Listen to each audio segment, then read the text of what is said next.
అండి. ఇప్పుడు మనం ఈరోజు కొత్త రేకులగడ్డలోనే చెప్పి మాదల సతీష్ గారి చేలో ఉన్నామండి. మనం ఈ సంవత్సరం కరోడా సీడ్స్ వారి కరోడా 9 వెరైటీ ఇచ్చినాం. ఒకసారి ఫీల్డ్లో చూస్తే ఒకసారి చూడండి, ఇటు కింద నుంచి బుష్ వచ్చింది, కింద నుంచి కాయ కలర్ కూడా క్వాలిటీ చూడండి ఒకసారి, కలర్ ఎలా ఉందో అలాగే కింద కాయ ఎలా ఉందో చివరి కాయ కూడా అంతే సైజు ఉంది. దాన్ని బట్టి మీకు అర్థమైంది ఏంటంటే కనుపు దగ్గర, కాయ కనుపు దగ్గర మీకు ఇక్కడ ఈ సీడ్ కూడా మంచి ఎక్కువ ఉంది, కాట కూడా వస్తుంది. ఈ స్టెప్ బై స్టెప్ ఒకసారి చూడండి ఎంత బుష్ వచ్చిందో, ఎంత కాయ ఉందో. కాపు బేరింగ్ చూడండి, దగ్గర కనుపు దగ్గర కాపు. రైతులందరూ కూడా వేసుకోదగ్గ ఇత్తనం ఇది. దీని మీద ఈ సంవత్సరం నల్లి ఎలా ఉందో మీకు అందరికీ తెలుసు, కానీ దీనికి అటాక్ కాలేదు. నల్లికి కూడా తట్టుకుని, వైరస్కు తట్టుకుని కాసిన వెరైటీ. ఒకసారి ఇటు చూడండి, బాగా చిక్కదనంతో ఎలా ఉందో. ఒక్క కొమ్మ అండి ఇది, ఒక్క కొమ్మే ఇది. ఇటు ఈ కొమ్మ చూడండి,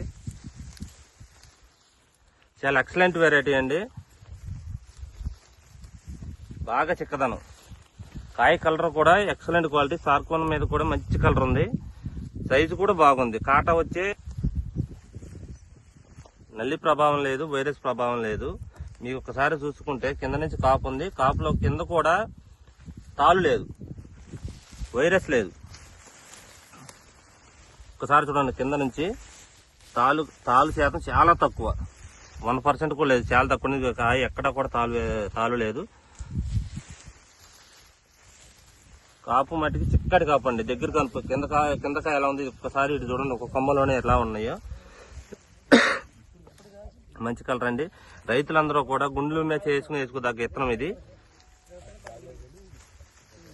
ఎక్సలెంట్గా ఉంది. ఒక్కసారి చూడండి కాపు ఎలా ఉందో. మంచిగా రండి. వైరస్ ప్రభావం కానీ నల్లి ప్రభావం కానీ ఎక్కడా కూడా లేదు, తాలు కూడా లేదు. ఒక్కసారి చేను ఒక్కసారి అట్లా చూడండి అండి. ఇదే అనుకుంటే ఇక్కడ చూడండి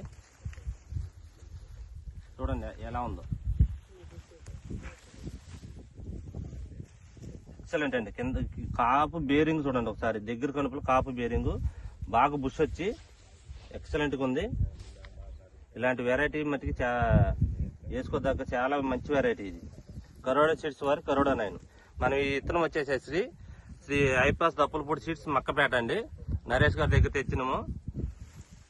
మంచి వెరైటీ అండి. మనకి నరేష్ గారి ద్వారా తెచ్చినామండి ఇత్తనాలు. కరోడా సీడ్స్ వారి కరోడా 9. Okay, thank you.